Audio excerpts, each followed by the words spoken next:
Hello children, today we are going to start Reader Lesson 3 Glimpse of the Past. Lesson 3 आपका start कर रहे हैं reader का। अभी तक आप सप्लीमेंट्री पढ़ रहे थे। Glimpse of the past, gleam माने व्यू। तो here are some pictorial glimpse of the history of our country from 1757 to 1857। पूरी पिक्चर से भरा हुआ है ये लेसन और उन पिक्चर के ऊपर कुछ कुछ लिखा हुआ है। सारी पिक्चर आपके हिस्ट्री से रिलेटेड हैं। ये एक तरह से पिक्चर स्टोरी है आपकी लेसन। तो आपकी समरी बच्चों इसमें थोड़ी बड़ी हो जाएगी, तो आप घबराना नहीं कि इतनी बड़ी समरी हम कैसे याद करें, क्योंकि इसमें तो इन्होंने एक एक लाइन दे दी है पिक्चर के बारे में और हम तो आपको फिर पूरी पिक्चर का बताएंगे ना कि ये पिक्चर कब की है, कहाँ की है। तो आपकी समरी जो है थोड़ी लंबी ही हो जाएगी, तो उसके लिए आप परेशान ना होना। It is a picture story. It recall the story of freedom through pictures. It also explained the idea that led to the first war of independence in 1857।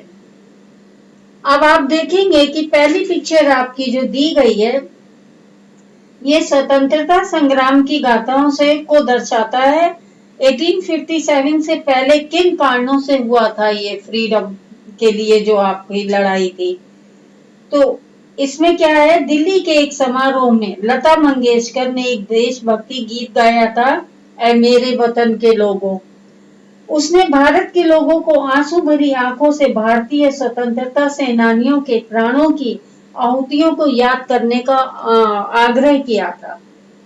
उन्होंने इस गाने के द्वारा बताया था, आपने गाना भी सुना है कि जरा आंख में भर लो पानी।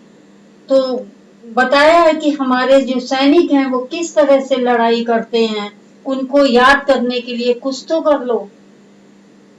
अंग्रेजी ईस्ट इंडिया कंपनी भारत में व्यापार के सिलसिले से आई थी, आपने हिस्ट्री में पढ़ा ही है, आपको पता है। और उन्होंने अपनी जो पॉलिटिक्स है उसके द्वारा किस तरह से आपके देश को खराब किया, बर्बाद किया, वो भी आपको पता ही है।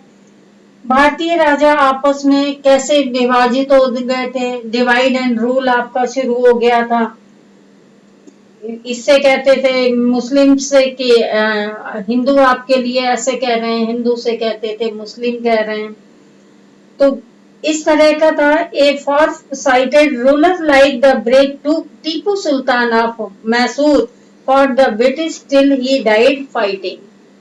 टीपू सुल्तान बहुत आपका एक ब्रेव राजा था जो कि वो मारा गया था। Now Indian react to the conquest made by the English company. Some of them thank God as well as the British for restoring peace in the country and stop looting. They said their destiny was linked with the English. But there was others who felt unhappy. They complained that the white man had killed their kings. No doubt some king were bad, but after all they were Indians. Under the white ruler they had become slaves. क्या हुआ, कुछ हमारे भारतीय भी उनसे मिल गए थे जिसकी वजह से हमारे कुछ राजा उनके मारे गए, कुछ स्लेव बने। आपको मीर कासिम बंगाल के और ये मीर जफर, ये आपको सब याद होंगे, आपने लेसन में पढ़ा भी है कि बंगाल में किस तरह से इन्होंने अपने पैर जमाए थे। Some religious leaders supported the social evils such as untouchability and child marriage। और कुछ लीडरों ने हमारे जो छुआछूत था उसको खत्म कर रहा है, कुछ ने चाइल्ड मैरिज खत्म करी है। ये सारी पिक्चरें आपको वही बताती हैं। आप इसमें देखेंगे कि आपकी पिक्चर में है कि राजा राम मोहन राय की पिक्चर है, उन्होंने किस तरह से किया है। टीपू सुल्तान की पिक्चर, पूरी स्टोरी आपको पिक्चर से ही भरी हुई है। आप ध्यान से देखना एक एक पिक्चर को। They forbade crossing the seas and going abroad. A few said that women were a blame for all the misery. The truth was that the Indian has lost self-respect. The white hated and disbelieved them.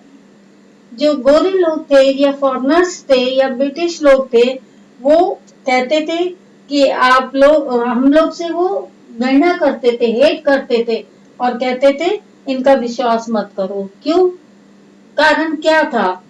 हम ही लोग जाके मिल जाते थे उनको और अपने दूसरे लोगों की खबर देते थे और फिर वो रिएक्ट करते थे। नहीं तो उनको क्या घर बैठे सब कुछ मालूम हो जाता था? नहीं, ऐसा नहीं था। The English were merchant first. Their aim was to make quick profit. They imposed heavy taxes on the farmers. अभी हमने आपको पिछले लेसन में बताया है क्राफ्ट एंड इंडस्ट्री वाले में।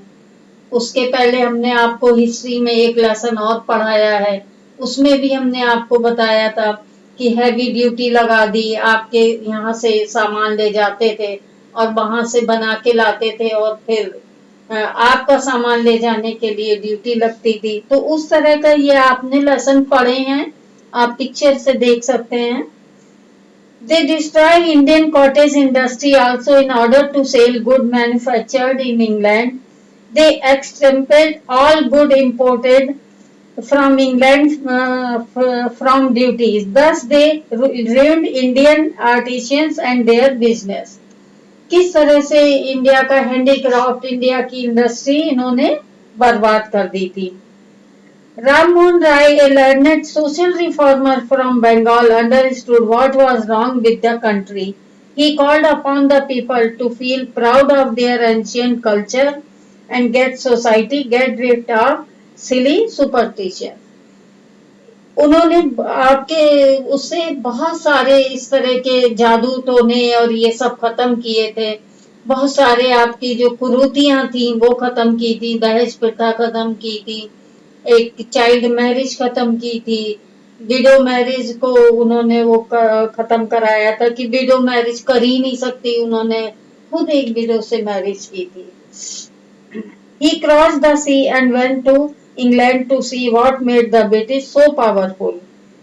From 1765 to 1835, the British continued to oppress Indians. As a result, Britain prospered while Indian industry began to decline. ये तो आपने अभी पढ़ा ही है कि किस तरह से इंडिया की इंडस्ट्री डिक्लाइन होती चली गई।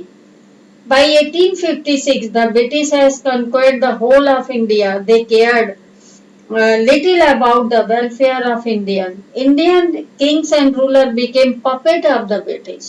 हमारे राजा रूलर जो भी थे वो कठपुतली बन गए थे ब्रिटिश लोगों के हाथ की, जो वो कहते थे वो करते थे। The people had lost their job and land.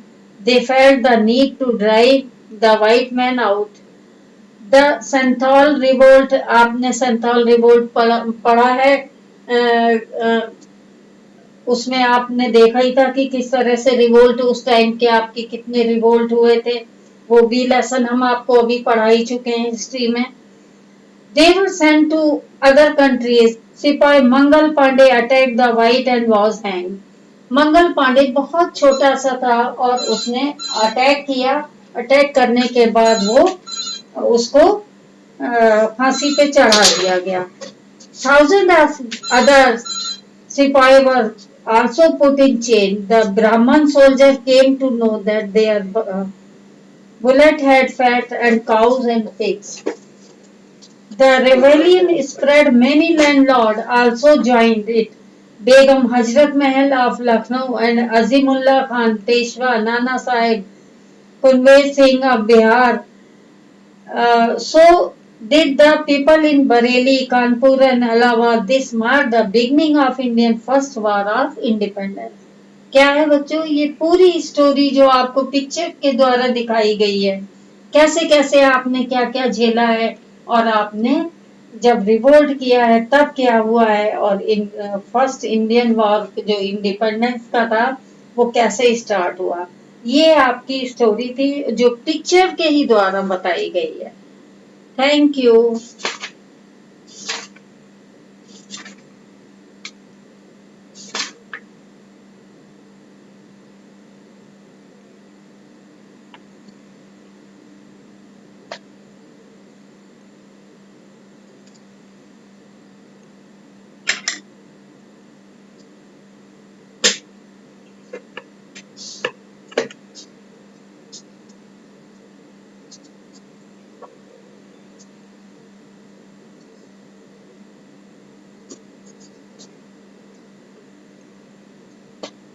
एक सेकंड